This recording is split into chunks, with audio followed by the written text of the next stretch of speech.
This is Marvelous Markomania, and I need your help to body slam breast cancer. For the entire month of October, you can head over to www.prowrestlingtees.com and search for Markomania and purchase my exclusive Ursula Mania Pro Wrestling t-shirt.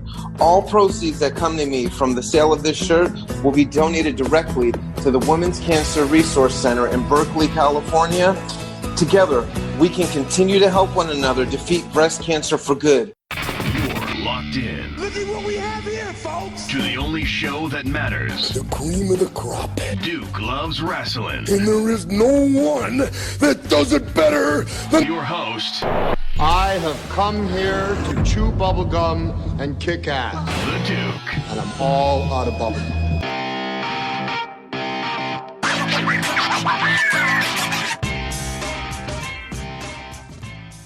Welcome back to the Duke Loves Wrestling podcast, the show about pro wrestling and everything else. And let me tell you something, folks. I am so excited this week. I mean, just over the moon, because an interview that I've been trying to track down for over a year now, and somehow, some way, I've been blessed by the wrestling gods. It's finally happening, and it couldn't happen on a better day because the Pro Wrestling Illustrated Women's 100 was just officially released today. And I just got off the phone with PWI. So, you know, I'm really excited to talk to our next guest who has officially been recognized as one of the top 100 women's wrestlers in the world, which is a very prestigious honor there. So without further ado, welcome to the Duke Loves Wrestling podcast. The one, she's terrifying, but she's also pretty damn awesome. I'm talking about Holidead. How are you, Holidead? I don't know. I'm something. I'm here. I'm some kind of alive, you know. I'm ready. Let's do this. As you said, it's been a while. We've been going back and forth. Has it been a year? Is that how long you've been trying to do this? I feel like it's maybe more like 6 months, not a year. I don't know. No, I'm telling you, it's been a year. It's been. I think the first time I reached out to you was somewhere around last August, and then we started really talking back and forth in December. You know, which this isn't. I'm gonna peel back the curtain here, folks. This isn't unusual. This is a thing that happens because you know. So it's not me. It's not me. No. People have busy schedules and what have you and lives. A funny story. The longest I've waited from the initial point of contact to the actual time an interview happened was 2 years, and that was Ken Shamrock. So listeners of the show, you remember that Ken Shamrock interview. It took about 2 years before it came to fruition, but it came. You were about a year.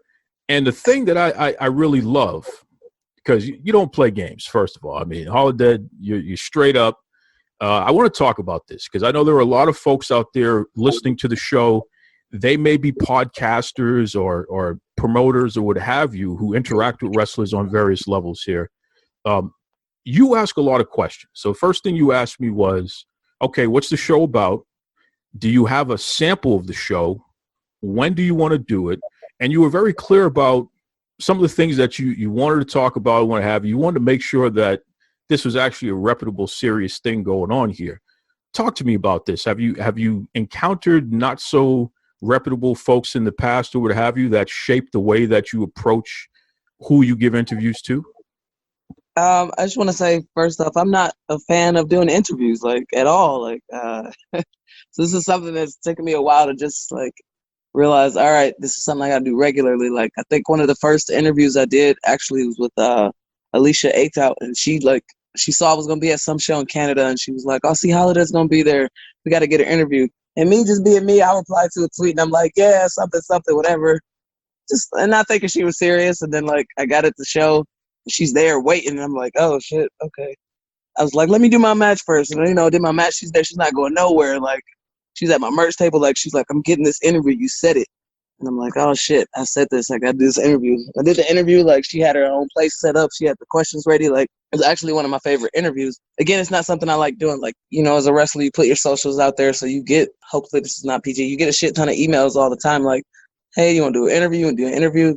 And sometimes like people don't do their research. They ask you the same questions. Like I don't want to do 50 interviews with the same questions. Like you didn't do your research. You didn't see what this podcaster asked me, or that I've told this story 20,000 times. Like, yeah, it's a waste of time. Like if it's already out there, like help me find something else. I don't want to do, and wrestlers don't want to do the typical interviews. Oh, when did you start training? Who trained you? Like one or two of those is good. And after a while, it's like, if we're doing the same thing over and over, I don't need to do the same thing over and over. Hopefully that answers your question. No, that's fantastic. And for anyone listening out there who is interested in interviewing wrestlers in general, not just Holidead, but anyone, keep that in mind, please. You know, no one wants to keep repeating themselves, as she said.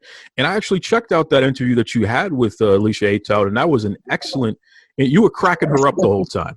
I mean, she couldn't stop laughing and what have you, which was really fun to see. That was a video interview, so folks, you can check that out on YouTube. She called me out on Twitter. I didn't, this is before she started blowing up, and like I just randomly replied. I'm like, yeah, whatever, sure, I'll talk to you. I didn't think she was really about that life, and she was about it. She was not leaving without doing an interview. As said, she was set up, ready to go. So respect to that. Respect to the professionals that come ready. Absolutely.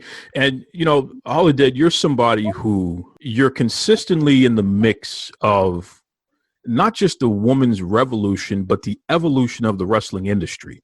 One of the things that I've noticed in following your career is that you seem to be right there when things are taking off and when they're on the cusp of blowing up even greater. And I really respect you for that, because that means that you're moving in the right direction. That's the main idea. And you're putting in the work and you're helping things along.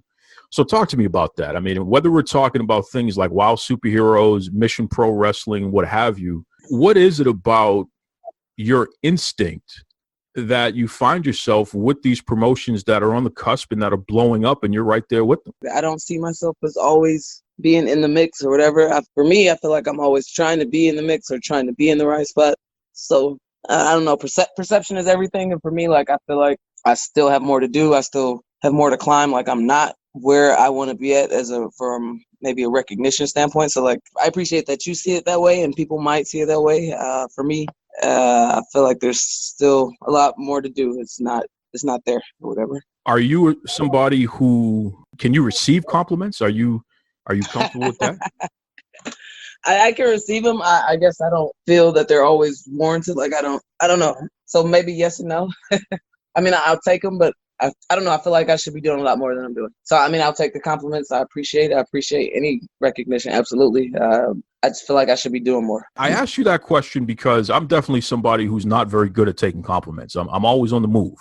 So I don't spend enough time, and that's something I need to work on personally. I don't spend enough time smelling the flowers. I plant the garden and I keep going. When I think about you, when I think about Holidead, and again, I'm just observing here, you're somebody who is constantly moving so much that I wonder if you realize the garden that you've already planted. And it's like, let's take this PWI Women's 100, for example. Literally, there are countless wrestlers in the world. And regardless of the fact that the industry is so slow in acknowledging the hard work of women's wrestlers in particular, there are a ton of women's wrestlers all over the world.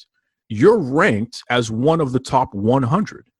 So when I say that to you, literally, you're in the Women's 100, Pro Wrestling Illustrated, literally the standard in wrestling magazines and what have you. What comes to mind when you're being acknowledged on that type of level? Like, that's my first reaction. It's cool, and I appreciate being recognized. I don't know. I want a little more. I don't know. Yeah, I don't know how to smell the flowers. You're right. You called it. You see it.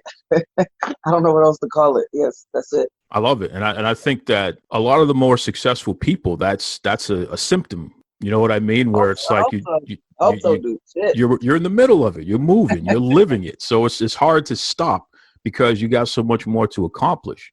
You know, I had someone, Nina Monet. Okay, so this is Siren the Voodoo Doll. Somebody who you've known for, most of her career in the pro wrestling industry, and you've been on many tours, you've been involved with her, tagged with her, what have you. And she highlighted you in particular. She talked about Holidead being a person who's like her rock in pro wrestling, somebody that she can always go to for advice, somebody who can help her calm down when her mind is racing and she's trying to do too much and what have you. She highlighted you as somebody who's just extremely supportive, and I thought that was interesting. And then I interviewed David McClain from Wild Superheroes, and he talked about Holidead being one of the leaders and somebody who people can turn to and what have you. I'm like, oh, wait a second, this is interesting. And then I spoke to Thunder Rosa, and she talked about her rock and somebody who's extremely supportive and somebody who's always there. And she was talking about you. People constantly talk about Holidead as being a serious support system and somebody who they look to for guidance and what have you. So again, there's a theme here. I know I'm asking you questions that are related to each other here, but when your peers are talking about you that way, do you see yourself that way? You asked a lot there. Okay, I'm trying to marinate it all and regurgitate the answer. Do I see what my peers see? That's what you're asking me? Yeah, and actually, let me rephrase the question even. Let me go a little deeper than that. Okay, oh, deeper. Okay. Are you conscious of the fact that you are actually helping your peers continue to stay grounded and be the best versions of themselves, especially at that stage in their careers? Are you conscious of this? Is this something that you wake up every day and you say, you know what, I'm just going to help people and that's what I'm here to do? Or is this just a happy accident where it's like you're just being you and by circumstance, that's one of the byproducts of you being you? On the level that you asked it, no. Like, as far as the way you questioned it, am I conscious that I'm keeping like motherfuckers grounded and shit? Like, no, I don't look at it like that. Like, again, I've said on many podcasts before, like, I love this. Like, wrestling is my first love. Like, it is a drug. Like, it's something.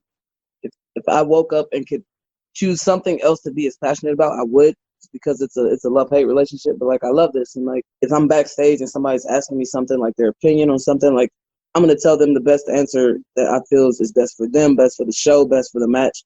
Like, if somebody's backstage and needs some help, like, I don't like just my love for the business or whatever. Like, I'm gonna help anybody I can so that we can all put on the best show, put on the best matches to go out there and do like this fucking crazy thing we love. I don't wake up as a conscious decision like I'm gonna change this or whatever. I mean, I'm just a generally good person, and there's so many shit people in this business that don't do that, or there are people who look for the opportunity to shit on somebody else or put them down or shit on somebody's name, drag somebody through the mud because of their own insecurities. And there's so much like ugliness in this business. Like, I don't know. I just like, I love it. And that's why I come from a place of passion. So if you ask me something, I don't go out of my way to like overstep nobody's toes, but if you come to me and ask me something, I'm going to tell you the best I can. And I mean, just in general, like, people come to me and ask for advice, like not on wrestling, on personal shit. And I feel like I'm one of those people I can probably help a lot of people, but not myself, if that makes any sense. It comes back to the same theme. Again, not stopping and smelling the roses because you're in the middle of it. You just keep planting those gardens there. That's deep. And it's everything that you're saying is something that a lot of the veterans and the big names have said. Ric Flair, is one of his biggest quotes doing interviews is that wrestling is one of the most insensitive businesses that you'll ever experience because of exactly what you just said there. So it's interesting that you phrased it that way. Once again, folks, we're talking to Holidead, one of the top 100 women's wrestlers in the world here. Now, Holidead, there's been some breaking news in the science world, right? So okay. Tell me, I'm interested. No, they've discovered that there is a possibility of life on Venus, specifically in their atmosphere. There might be microorganisms that are actual living organisms. In the past month, okay. This has come out here. So, okay. And I've had an astrobiologist. I've had Dr. Lucianne Wakovitz on the show, and she talked about the possibility of the Universal Championship actually being defended in the universe. You know, as silly as that sounds, she was a good sport, and she talked about the possibility of life being elsewhere and what that would mean and look like, especially as it relates to pro wrestling. So here's my question to you. This is the craziest question you've ever been asked. Okay. If an ET extraterrestrial were to drop down on Earth today, and they were standing in front of you right now, and they said to you, explain to me who Holidead, the wrestler, is, How do you answer that question? Who is Holidead? For somebody who's never watched you before, from someone who doesn't really know much about pro wrestling, who is Holidead? Okay, so I'm not explaining this to an extraterrestrial. This is a regular person, right? No. We talk about somebody that has no clue. Extraterrestrial, I don't know if they speak English. I can't use references because they don't know about movies and stuff. So I'm saying that, like, you know, come on, they'll give me. They might have studied the dictionary or something. They might be on the ball. So extraterrestrial that speaks English and they know some movie references and stuff. Okay, and they know some American terms and stuff. All right. E.T. could speak English. Come on now. Come on. Right? I'm just saying. I got to keep all this in mind. Extraterrestrial is a different kind of explanation to a regular person. But I understand where you are trying to go. Holidead is the person that when all this shit boils up inside their head, that person that keeps everything inside, they help everybody else but themselves, and their shit starts to boil over. And that flip switches, you know, they turn into that Incredible Hulk, that Dr. Jekyll, Mr. Hyde, that true self, them, that motherfucker that loves pain, that loves giving out pain, that just wants to hurt people and is full of fucking anger and rage. That's Holidead. I mean, I feel like that's a very simple explanation. Listen, you got right to the point. And all anyone has to do, including you extraterrestrials out there, in case you're listening, all you have to do is watch a Holidead match and you'll see exactly what she's talking about. Go watch the original Dr. Jekyll, Mr. Hyde. I believe it's one from the 60s. Could be something like that. This motherfucker just spatially starts tripping out. He turns into this deranged dude. He likes to go, you know, do some illegal activities. I ain't gonna say Holidead's illegal activities, but he thrives off like that anger and that rage and that. Yeah, that's Holidead. That's, you know, she's not a gimmick. That's my other person, and that's my mental therapy. You know, she gets that out. She sure does. That's our therapy. That's our therapy sessions. We need them a lot. Yeah, I hear that. And another place that clearly you're doing your therapy sessions is in the gym, because you maintain some great shape. That's very clear here.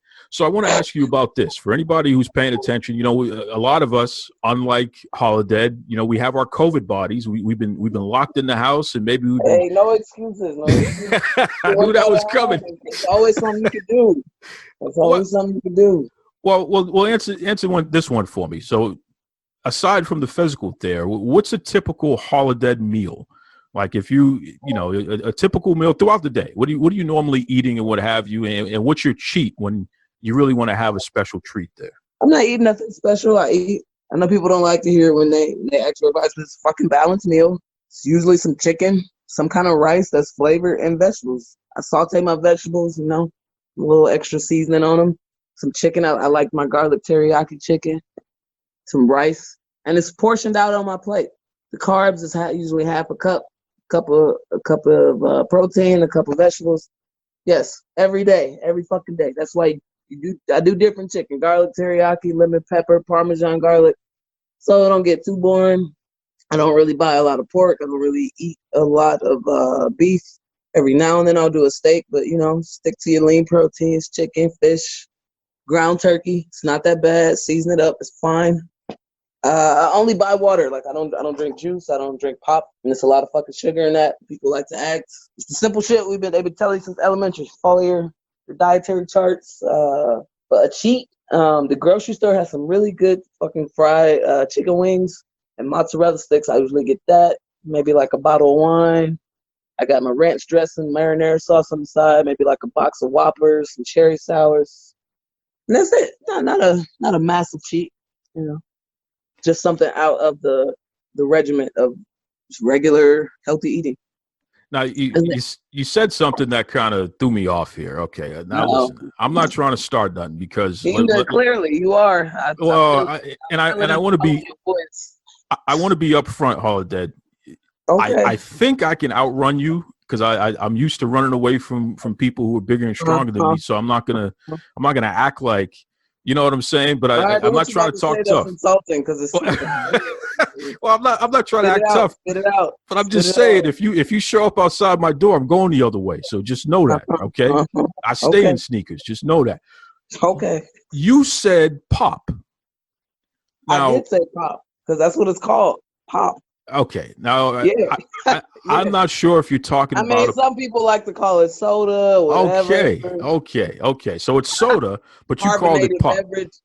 Yes, I do call it pop because that's what it's called. It's called pop. I need to know where this is coming from. I mean, who misguided you and had you say this terrible word? I mean, it's soda. Everybody knows it's soda. It's soda. Pop. Soda pop. Yeah.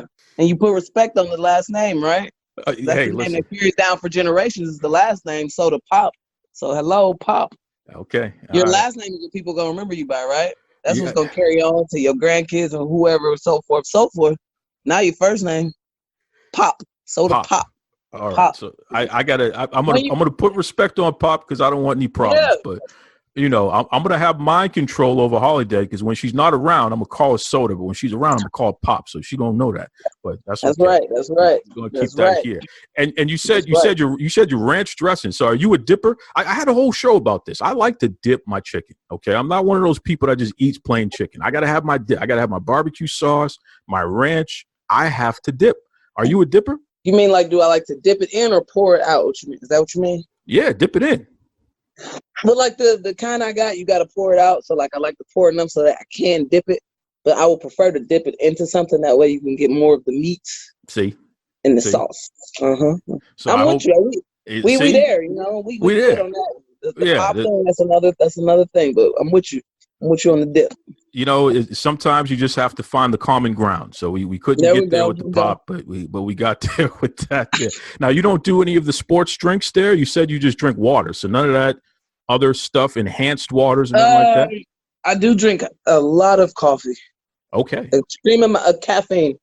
Like I only usually drink like energy drinks usually on show days, but like around the house and like throughout the week, like I'm this caffeine addict over here. Caffeine addict central. All right. So if Holidead is making the coffee, what is it? Let's give it the whole 9 yards here. I want to have a Holidead coffee right now. What am I doing? Oh, it ain't that special. I mean, it's just No, I mean at the house, I apologize to coffee drinkers. I do have the instant coffee. I've not upgraded my life and bought me a fancy coffee machine. I have used them before, but at home I'm quick. I'm on the go. It's like I gotta boil that water up. Pour it in, scoop. Let's go. We gotta go. I just like the way I like the way it tastes. I like the way coffee tastes. Do you have a particular brand that you prefer? No, see, that's where I'm like the coffee head. Like, don't kill me. Like, I'm not. I do the instant coffee, scoop. I mean, I'll buy it every now and then, but I mean, cause I go through so much of it, so it's just easier and it's more frugal. I'm a very frugal person, so it's more frugal for me. Like, I'm not one of those brand people. Like, if the ingredients is all the same, I don't give a fuck. Like, I buy the fucking the off-brand medicine and stuff. It has the same ingredients as the shit that costs $2 more. Like, I'm not one of those people. I'm trying to tell folks. I've been dealing with the allergies, which is not something I had until recently. And instead of getting the $20 bottle of allergy medication, I'll go to Walmart and for 98 cents, you get a 2-week supply. And let me tell you something. It's just as effective. I keep telling folks. Okay. I mean, people want to spend their money. I think they got top dollar. All right, turn the box over. Look at the ingredients. Same thing. This one $5 less. We good. I wouldn't say that the same as coffee. Coffee is different. Coffee definitely has, some more high quality brands and some more shitty brands. There was a time when I was drinking just black coffee, and I found out, if you drink the shitty brands, it's gonna taste a little worse than if you drink the upper brands for the black coffee. So that it does matter. It does matter. You gotta try things out. But I'm a caffeine addict in the way of I drink coffee. I eat fucking chocolate covered coffee beans. Yes, I do. Like they're Tic Tac. So. Oh man! So listen, any of you coffee companies out there, if you're listening right now, one of the best endorsements that you can get is literally one of the top wrestlers in the world, Holidead. She wants to try your product. What's up?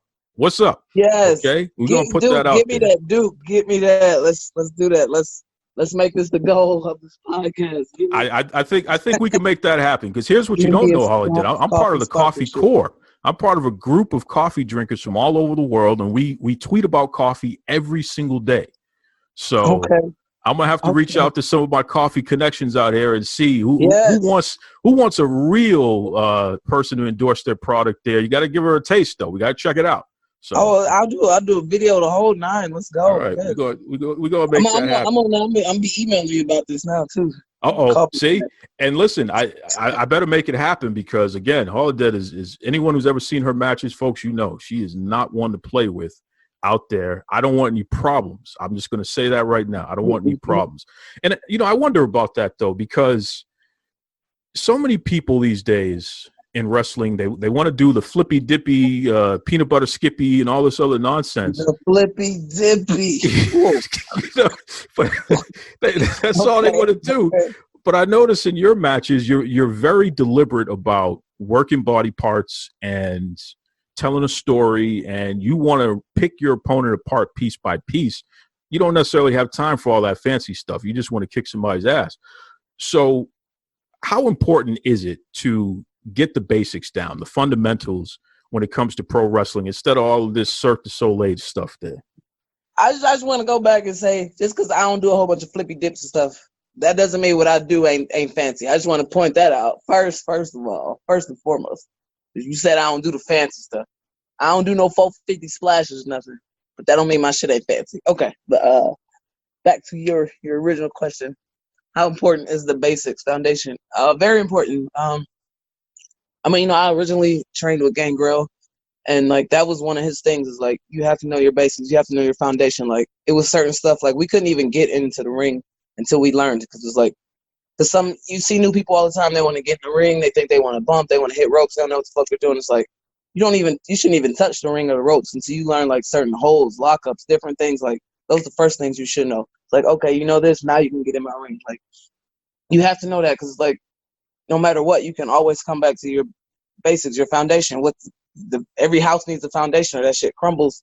And I've seen like so many newer people come in and they just want to learn flips or stuff. Or I'll see people like they're somebody's girlfriend and they started as a manager, and then all of a sudden they're teaching them like hurricane ranas or like very flippy luchador type stuff when they don't even know how to lock up or do a wrist lock, a waist lock. They don't know their basics. So like I could never put them in a match because they don't know how to wrestle. They just want to come do this high flying stuff.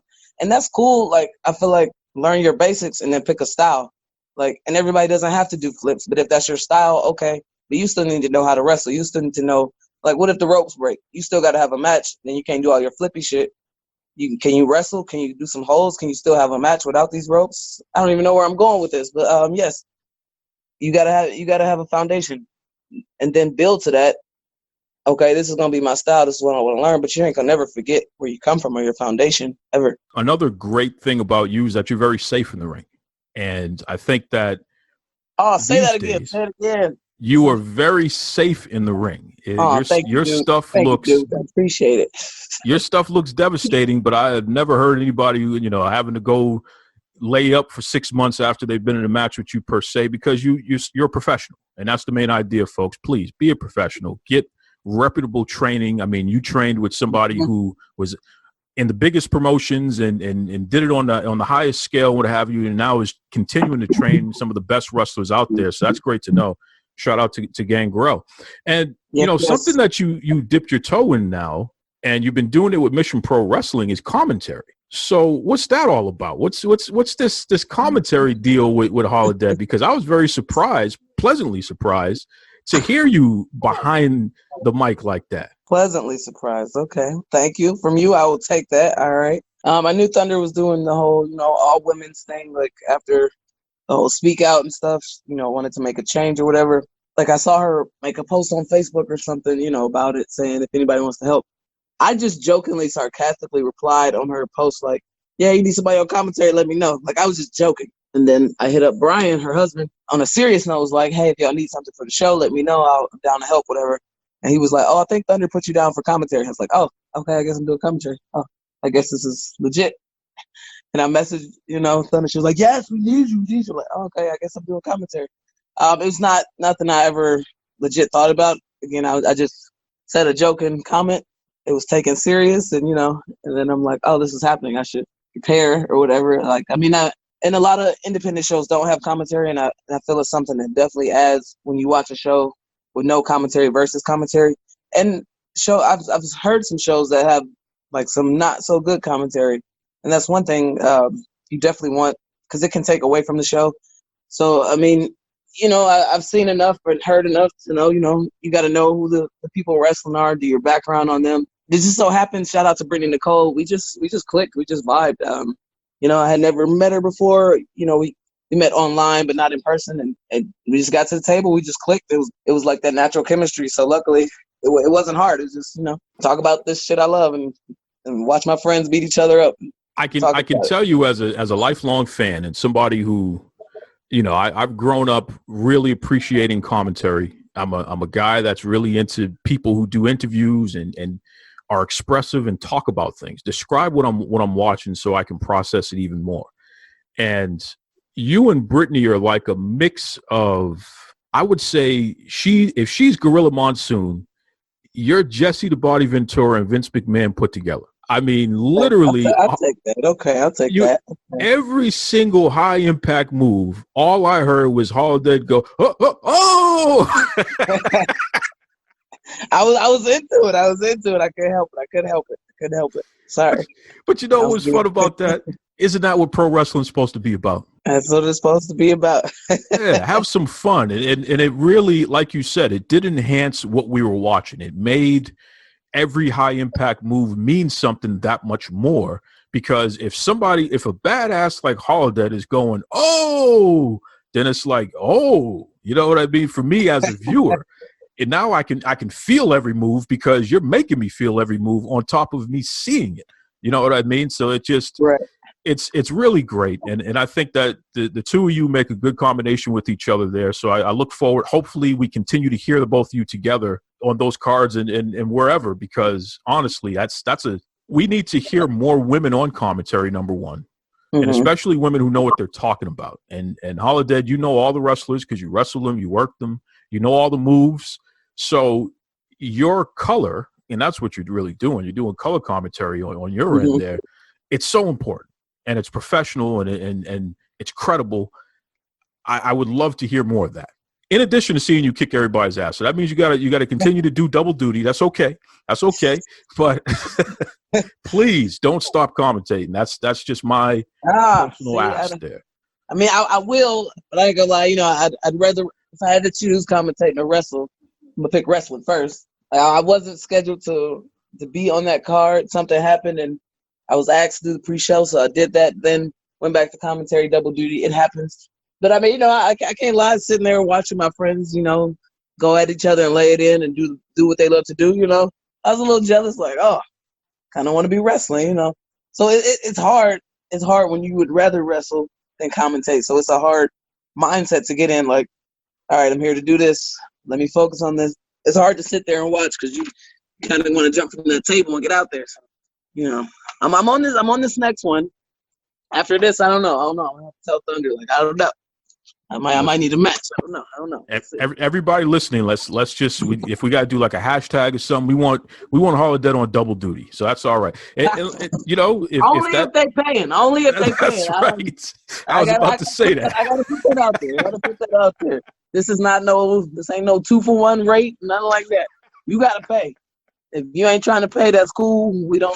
That's fine. I'm not the person for you. That's okay. Oh man, so we can't have it our way. It's not Burger King, so we got to pay the extra. You can get your way at Burger King, but you got to pay. You want this extra sauce and that they charge you for that. Same economy basics 101. Come on, people. That's right. Right. I love it. And you have such a great personality. Seriously, Holidead. Again, and let's not mistake this fact. You are terrifying. I mean, you're literally terrifying, but you have a great personality on top of that. So it's an interesting mix there. Why don't you let everybody know if anyone listening right now, especially you coffee companies out there, I'm really talking to you. If anyone listening right now wants to reach out to you and do some business or what have you, what's the best way to reach Holidead? You can reach me at my professional business email, which is for business inquiries only. That is holideadwrestling@gmail.com. HOLIDEAD wrestling@gmail.com. I have a Facebook fan page. It's called Holidead. You can follow me on Twitter at Holidead, or you can follow me on Instagram at Holidead and I. That's one word. HOLIDEADANDI, Holidead and I, because we're two people, if you were listening. If you would like to purchase some merchandise, you can go to storefrontier.com/Holidead. And if you are a super fan and you would like to get some exclusive content that only you will see, you can go to www.patreon.com/Holidead. So there's plenty of places to see me, catch up with me, get in touch with me. So I hope to hear from you, especially coffee, caffeine people. I'm all about those chocolate-covered coffee beans. If anybody out there would like me to be their test dummy, I got you. Before I let you go, and this is a big one. This is a big one. In society, the most disrespectful person in this nation is the black woman. I mean, literally, it's just amazing the type of hoops and challenges and things that black women face in our nation on a consistent basis in every industry. It doesn't matter what we're talking about. It's just a thing. You're somebody who has been on television. You've been on web shows. You are out there making a name for yourself. You're ranked one of the top 100 people in your field doing what you're doing. What do you say to the young people? What do you say to young people who are watching you right now and looking up to you and, you know, planning on following your lead, whether it be in pro wrestling or other aspects of life? What do you say to those folks there who are paying attention to you? Oh, someone looking up to me. Oh, bless your heart. Life is hard, man. It's not easy, you know. Our starting line is not the same. And you got to recognize that depending on who you are, where you're from, what color you are, what country you're in, what race, what gender you are. Life is hard, and I can't say that, you know, it's made to be easy. If there's something you want out there, you got to work for it and know that, like, work doesn't stop. For some of us, we will always be those people that anything we have to get in life, we got to crawl, claw, scratch at always. And the hustle never stops. Even if you feel you got one thing, it don't fucking matter. You got to keep hustling because the next thing and the next thing and the next thing. And life is not fair. There will be some people who will get into positions because of their associations, who they choose to be with, by the type of person they try to be. Some people are conniving. Some people will kiss ass. Some people will bring others down falsely just to help lift themselves up. And that's something you got to be aware of. It's a lot in the pro wrestling business, but just in life in general. Like, life is hard. Life is not fair. People don't want to hear about you cry and complain. Get you a good circle of good people that you can tell your problems to about, and they can help uplift you, and you can help uplift each other. Because shit is hard, especially right now in the pandemic. A lot of us are going through a lot. Some people are more open about what they're dealing with. A lot of us aren't. A lot of us are dealing with some stuff every day, and we don't have nobody to talk to. You can't talk to nobody about it. Just keep fighting, doing your best to keep pushing for what you want and to find your own happiness. I don't know if I answered the question. Again, I start rambling. That's my answer. A conversation that was 1 year in the making, and it certainly didn't disappoint. So shout out to Holidead, really cool person, someone who is so selfless. You know, she spends a lot of time helping out her peers. And as she admitted, you know, probably more time spent doing that than helping out herself. But I mean, that's just who she is. She's a giving person. And I know that at times, folks, you know, that can be a challenge when you are so willing to help others that sometimes it can get in the way of your own personal goals or what have you. I truly believe that the more good you put out in the world, one way or another, it's going to find its way back to you. So stay the course. Now, obviously, don't be a fool. I'm not saying that, but stay the course. Help others, and you'll be pleasantly surprised in the end what that can materialize and find its way to in terms of something positive in your own life. So got a lot of time for Holidead, and we'll be checking back with her again. Congratulations on your Pro Wrestling Illustrated Women's 100 ranking as well, because that's definitely well-deserved, well-earned there. So as I continue to sip on my Navita's Organics, you know, I put a little of that maca powder in my drink here, so I'm feeling all right. Got a little bit of energy boost. You know, we're going from the crazy switching of the seasons. You know, we're getting out of summertime, going into fall, so it's hot, it's cold, it's hot, it's cold. You know, allergy season, all this good stuff, hurricanes, winds, everything, all over the place.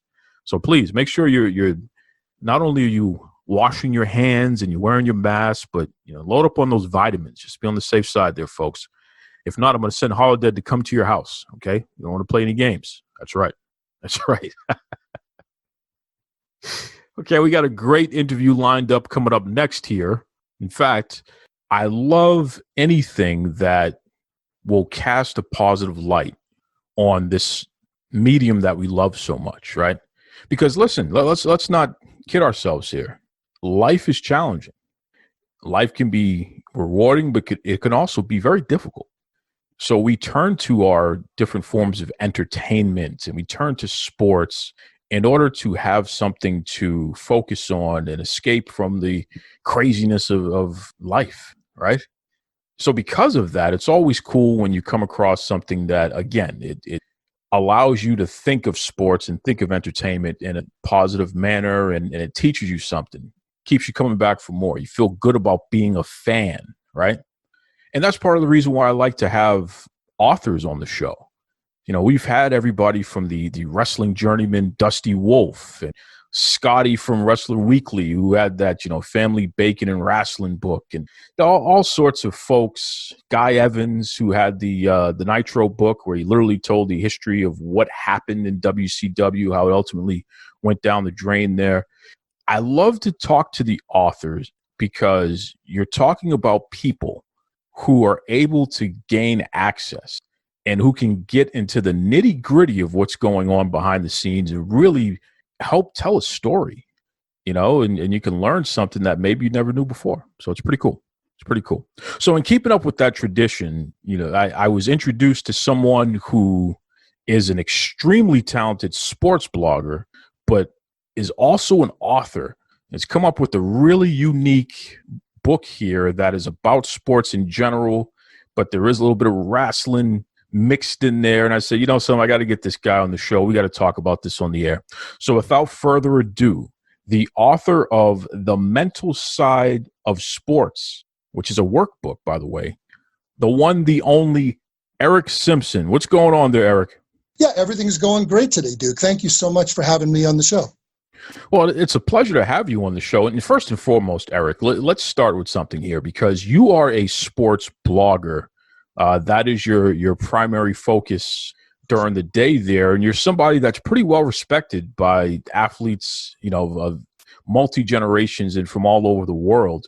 What's the secret sauce, man? What's the secret to your success where you're able to gain the trust and admiration of so many big-time athletes?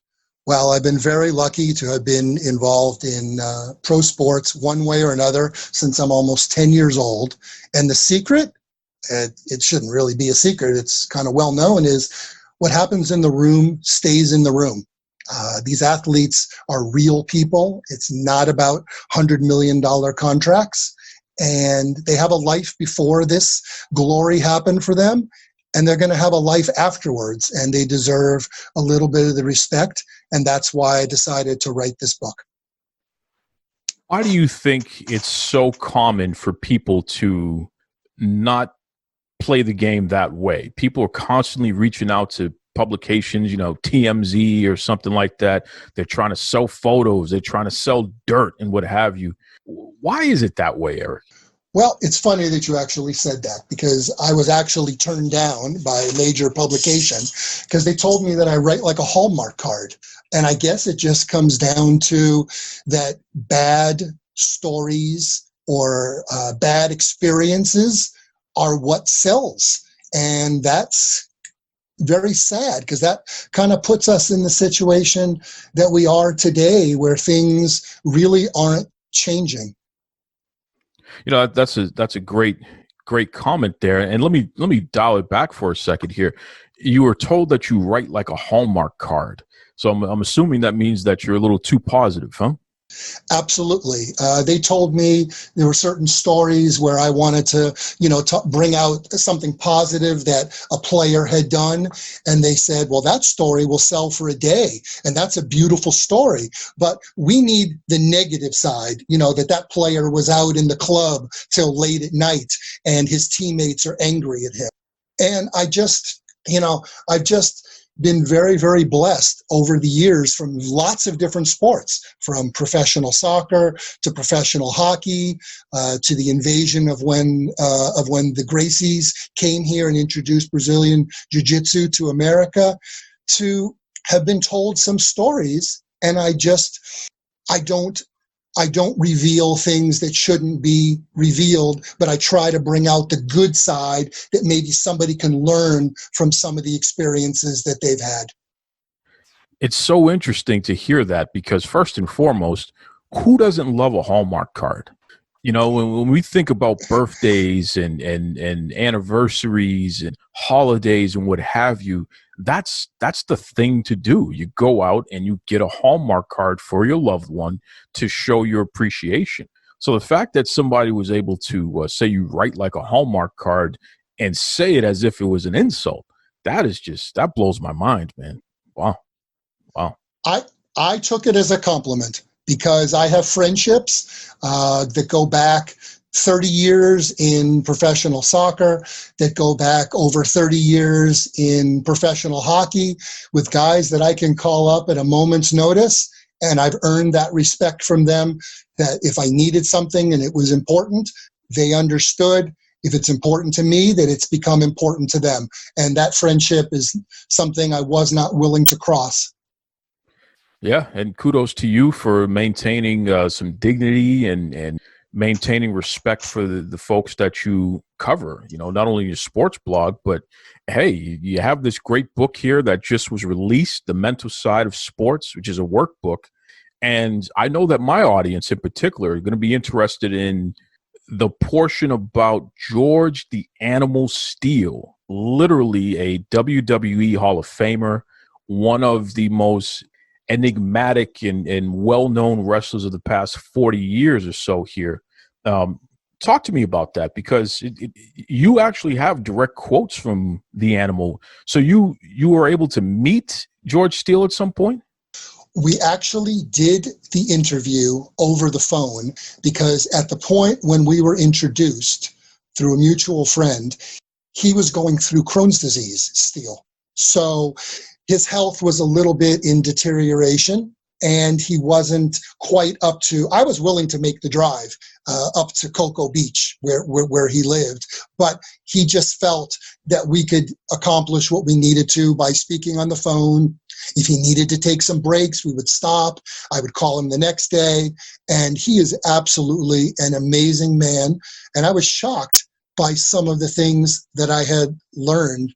I mean, I grew up watching, wrestling in that time, and I was a little shocked to know or to realize he only wrestled during the summers.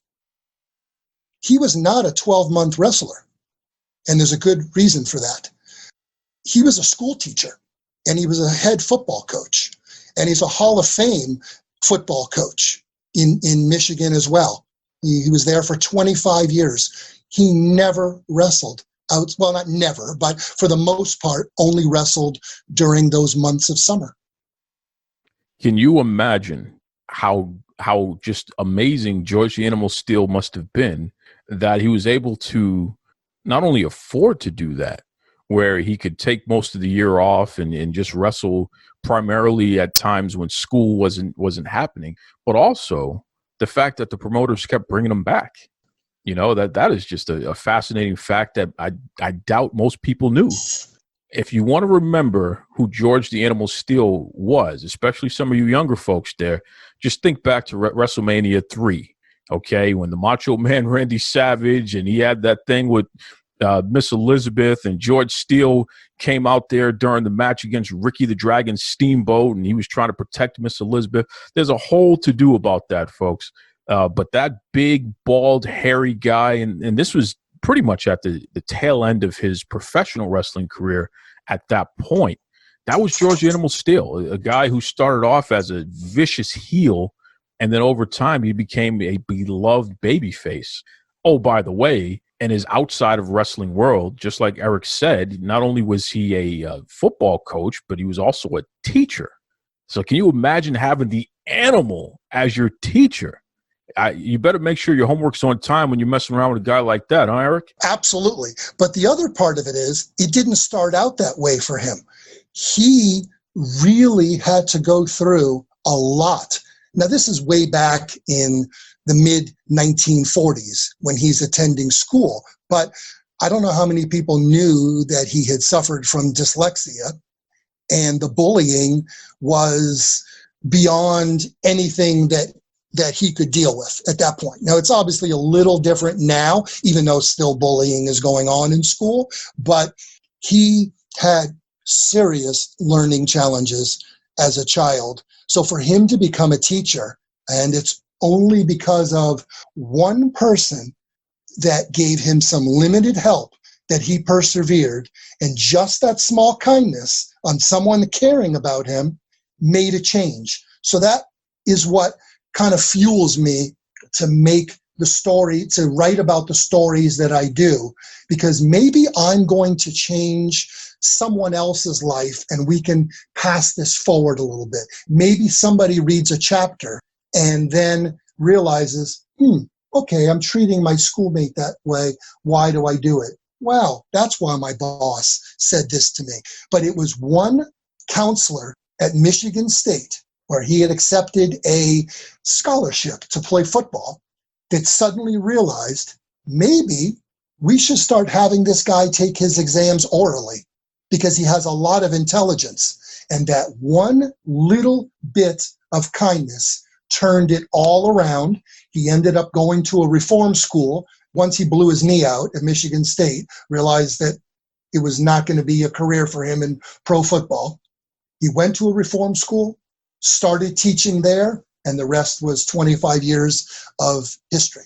Just Fascinating stuff. Again, something about someone who is so famous, so revered, and yet very few people know that backstory about his life there. That's something else there. And Eric, I know that you mentioned that you were a wrestling fan growing up as well. And now you even cover mixed martial arts. So here's my question to you. Do you feel that the modern day mixed martial arts, especially, the UFC scene and what have you, is that a little bit more pro wrestling in terms of the way the fan base is interested in it and is following it? Do you find some parallels between MMA and pro wrestling from back in the 70s and the 80s? Absolutely. I think that with all of the media coverage that goes on with MMA and the amazing personalities that these guys have, and each one has a different story. I mean, that's the thing. This is not just, a United States mixed martial arts. No, we've got major personalities from all over the world, from the Brazilians to the Russians to some very talented fighters from the UK. Everybody kind of associates something with one of those fighters. And I think it comes from that as children, parents throw their kids into AYSO soccer, you play Little League. But from what I remember from being a youngster, there was always a karate class. Oh, I'm going to put my child in karate. I'm going to do this. So I think we can associate with these MMA fighters. Sure. I mean, I can remember the infancy of UFC and seeing folks like Royce Gracie and Ken Shamrock, Dan the Beast Severin. Shamrock and Severin have been on this show before. My favorite, Oleg Tektarov, the Russian Bear. These are mythical names in MMA. But you bring up a great point. Each had their own backstory that helped fuel this myth of who they are. Are we missing some of that today in modern MMA? If I understand the question correct, actually, if you could be kind enough just to repeat the question so I make sure I answer it properly for you. Well, when I say names like Royce Gracie, when I say Dan the Beast Severin, when I say Ken Shamrock, Oleg Tektarov, these early names from the infancy of UFC, it feels like we don't have these mythical stars today like we did back then. And I think part of it is the storytelling. Now, this is just my position as a fan, but I want to get your take because you're somebody who actively covers the sport. What do you think when you hear me say something like that? Do you feel that was it that there were less fighters back then, so it was easier to elevate someone? Or what do you think there, Eric? You hit it on the nose exactly. There are some amazing stories and some amazing characters right now that are in this sport, but it's saturated.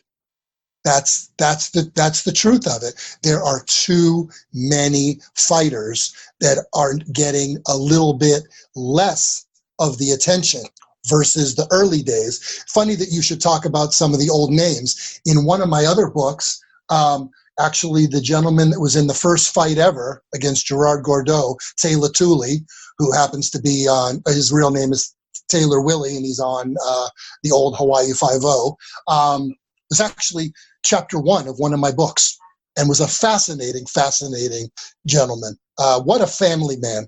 Well, he was unbelievable. That was the man that was in the first fight that got his tooth knocked out and then didn't know how to react. He was the sumo wrestler.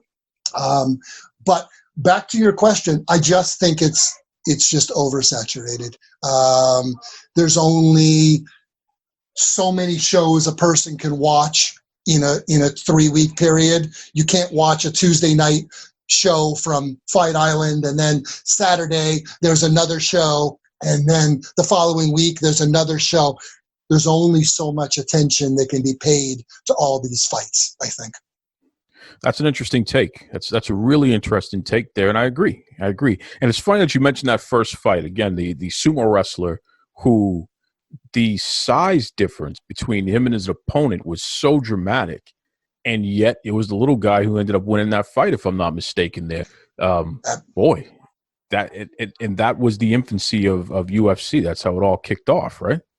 Absolutely. That was fight number 1, and it was Gerard Gordeau from the Netherlands, and he caught him coming in. It was, memory serves me well. It was a knee that he took to the mouth and knocked his tooth out, and Taylor didn't quite know how to react or what to do, and ended up going down, and the fight was finished before the first commercial had even had a chance to to get queued up. And obviously many changes went on, and it's far more structured environment, a little more, no disrespect to any of the people in the first few, but it's just far more structured now. There were unlimited rounds and so forth in the beginning. Well, sure. And then you had they had tournaments where Dan Severn could fight 4 people in the same night, which was just unheard of. It just didn't even make any sense when you consider what we see today in modern MMA. Certainly safer than it was back then. They had to figure out that you had to take away the fish hooking and the eye gouging and some of these dirty moves there. But those are the Wild Wild West days of mixed martial arts, and it's just interesting to see the evolution and to talk to someone like yourself who covers it. That's pretty cool. I think it's in a great place. I don't want it to be construed as negative that there are so many fighters. I think it's amazing that there are so many fighters from around the world. There were weight classes that were added. And of course, we haven't even spoken about the women, who are absolutely unbelievable. And maybe in the first initial, looking at, we're going to do this, we're never going to do this, and then figuring out that it was the right thing to do. It's I actually have Jessica Aguilar in this book. She's known by Jag in the industry, and she was one of the early pioneers that by the time it finally came to fruition where women were being more recognized in the sport, she was kind of coming to the tail end of her premier years, but she is hands down one of the greatest interviews that I've ever had. And her chapter happens to be on team, about understanding the value of the people around you. So her lesson for the readers who get the book is going to be really, really nice. That's pretty cool. And again, you have such a wide variety of athletes who are part of your book. Again, the mental side of sports, which is a workbook, and lessons learned. One of the things that you said to me offline, Eric, that I thought was interesting, you said this is the type of book that you can take what you need from it right now, and then you can put it down and then come back to it, because one of the main points here is that the goal is to apply some of these lessons that you learn from these athletes and what have you. These are general life lessons that, regardless if you're a UFC fighter or a pro wrestler, or you're in the NHL or what have you, or you're just an accountant or a police officer or a teacher, these are things that apply in life. Am I correct in that? Absolutely. There are chapters in this book about understanding that authority figures are always watching you. I always find that's an interesting concept with, let's say, high school athletes. They think they can just kind of get away with what they want to get away with, but they don't understand that there are people from the universities who are looking at them that might park in the parking lot at lunch and look over and see somebody acting like a fool. Oh, is that a guy we really want in our university? So I find that to be it was an interesting chapter. It happened to be about a soccer player that was on a reality show. I have chapters on reaching for your dreams, mentorship and guidance. There are a few of the chapters which kind of relate back to paying your dues and understanding your role. Doesn't mean staying in your role, but just kind of understanding your role at the moment and what will you do to increase your role, in whether it's at work or whether it's at school, whether it's on the team. It's so funny that you say that, Eric, and I'm gonna deep dive for a second with you on something, because I got a concept on a personal level that I consistently talk about, because I have a background in management and I have a passion for not only recruiting, but hiring, promoting, and seeing folks move up. You know what I mean? It's not enough to just have people on your team, but figure out what their goals are in life. And then, hey, if you put in and do what I need you to do, in return, I'm going to help you get to where you're trying to go in life. So it's a positive give and take between the two of us. But one of the things that I was conscious of at an early age, and it's something that I still do in every aspect of life. Not everybody can be the superstar, right? Like if you're playing sports or something, not everybody's going to be the person that's going to score the most baskets in a game. But the person who's scoring the most baskets in the game probably can't play the best defense because they need to focus on scoring. They need to get down the court sooner so you can get the ball to them so they can put it in, right? So absolutely. When you look around the court and you look at your team and you figure out, somebody wants to be the best scorer, the other person probably wants to be the best scorer, so they're going to go back and forth, and that one wants to be the one to distribute the ball. Well, where do I fit in? Well, I would always be the guy that would just do the rebounding and be the guy that would be focused on defense, because the best offense is a good defense. And even when I play video games, I usually, if it's a team game, whether it's one of those shoot 'em up games, Rainbow Six Siege, or whether it's a basketball game or a football game, what have you, I find myself taking these roles where I'm filling the gap where the team needs in order to win.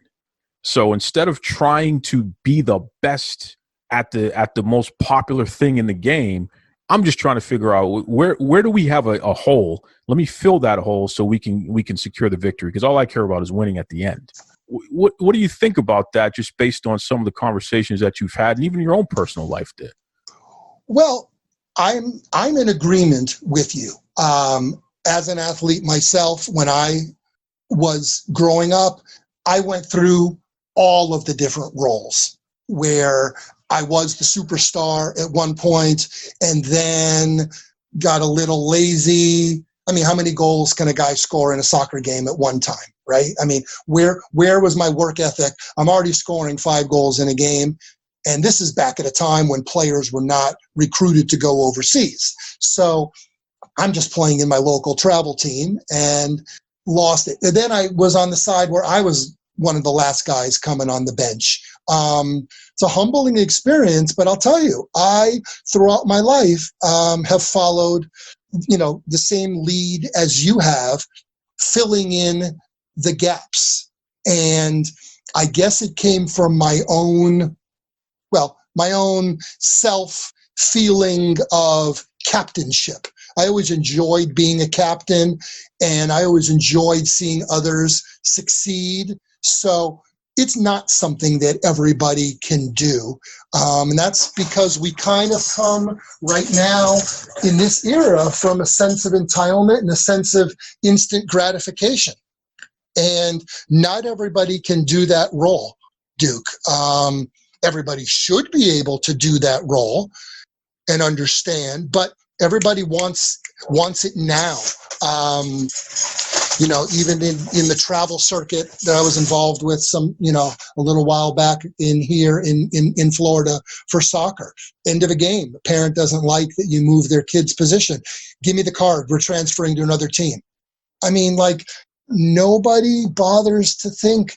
There wasn't even a question of, why did you put my child in defense today? My son is your right forward, scores all your goals. Didn't even think to come and ask me. It was just the immediate threat. And the reality was, the answer to that question was, I put that child at right defense for that game because A, we were playing a team that we could easily beat. We were a very talented team. And I wanted that child to understand the role of the player who plays behind him, to make him a better forward. If he could now understand the mirror image, who the player who plays behind him, what that person's role was, that maybe it would help to increase their real role on the team. But the parent immediately was like, give me the card, we're transferring to another team. So not everyone can do what you did as a child and what I did for the most part. I mean, I made mistakes like anyone else, obviously. I have plenty of skeletons in my closet, but it's not an easy thing to do, Duke. Well, that's an interesting point to drive home there, using that personal experience.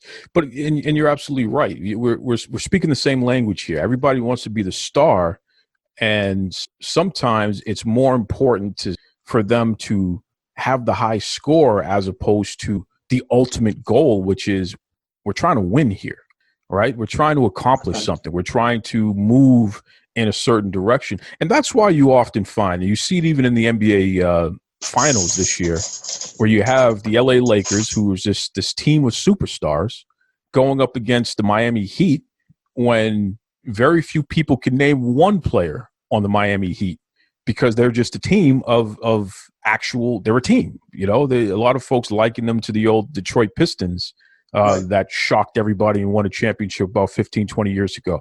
But I love this. I really appreciate what you're doing, Eric, because you're allowing folks to learn about some of their favorite and most celebrated athletes from various sports, and in the process, learning life lessons that hopefully will make them stop and think about their own lives and how they can make adjustments. And as you said, hopefully make this place better for all of us, because ultimately that's the point. Let's help each other. Let's be kind to each other so that we continue to exist in as positive a society as we possibly can have. That's good stuff, man. So tell everybody, Eric, please, first of all, how can they get the book? Because now that we've given so much of a teaser here, I'm sure there's some folks listening that are definitely going to want to check it out there. What's the best way that they can get the book? Well, there are two different versions of it, and both can be purchased at my website, where all of my blog stories, the previous stories are, and that would be at www.sportsinterviews.net. And there may be some other stories on there that they might enjoy as well. I've been very, very fortunate to cover people from Crashed Ice. Are you familiar with Crashed Ice? That's where the four skaters come down. It's an amazing sport that is under Red Bull. It's four ice skaters coming down a course and racing to the bottom, and it's absolutely fascinating. Actually, I think Red Bull hosted one of those here in Boston at some point. Yeah, absolutely, absolutely. At Fenway Park, absolutely. At Fenway Park, yes. They are amazing, amazing athletes, and the thing is, I have a real big kinship with the hockey community. These are guys that have just, as well as, within soccer as well. But these guys at Crashed Ice, they are so humble. I mean, they go on a tour and invite, like they were in Switzerland, like 20 of the guys, stayed at one guy's house up in the Alps and, just getting to know each other. And here they're going into competition the next day, and all they can think about is sharing their cultures and their traditions. And really, really fascinating people. And I think, especially with the wrestling community, who love contact and who love personalities, they should definitely, your listeners should definitely check out the Crashed Ice when it comes back eventually. I know they're not doing anything right now, obviously. Well, Eric, listen, I really appreciate you taking the time to give the listeners information about the mental side of sports, which is your latest book there. Once again, folks, it's a workbook. So, this is about life lessons to guide you in understanding how to become a better sibling, student, player, friend, teammate, you name it, boss, parent, coworker, etc. And it's based on sports experience passed down through some amazing women and men who have shared their paths of triumph and defeats and all the in-between. I mean, just really, it's a fascinating piece of work here, and I encourage everybody, please go check it out there. You will enjoy it. In fact, I encourage everybody with the holiday season coming up, not only get a copy for yourself, get a copy for someone in your life, especially the young people. I think something like this is so important for folks who are in middle school and transitioning into high school, because they're really at that point in life where they're so impressionable. And some of these life lessons that they learned from folks that they look up to, these athletes and these famous folks here, it could mean the difference. It could mean the difference, could set them on a good path there. So that's my soapbox, and I'm standing firm on that there. But Eric, before I let you go, what the heck is a guy who is so involved with hockey in particular and skate sports? What are you doing in Florida? I came here years ago to coach soccer. I'm actually a fully licensed FIFA soccer coach, and had come down here to work with an academy, and just needed a little bit of a change. So I came from earthquakes to hurricanes, because at least we know the hurricane's coming, and you can leave if you want to. Great talking to Eric. Just really a breath of fresh air, really cool guy. Definitely encourage everyone to check out his stuff there, because he's cool. He's cool. And we'll have him back on the show as well sometime, because I enjoy talking to good people. Just like Holidead did earlier, what have you. When it comes to speaking with good people, it's like chicken soup for the soul. I love it. Love it, love it. Once again, appreciate all of you listening. Please head over to Facebook and Twitter, whatever podcast app you're listening to the show on. Give me a review. Appreciate 5 stars, but throw in a review there. Any feedback, who do you want to hear on the show, all that good stuff, it's welcome. Now, next week, I got a guy lined up who has helped train everyone from Thunder Rosa to Jungle Boy, Marvelous Marco Mania. I mean, you name it, this guy has had a hand in training some of the up-and-coming stars and some of the major stars that are out there today. So I think you're going to enjoy it. A guy by the name of Rick Luxury. So that's coming up next week. Until then, be kind to yourselves and be kind to others. Take it away, Tony Schiavone. Mr. Tony Schiavone, and we're desperately out of time on Duke Loves Wrestling.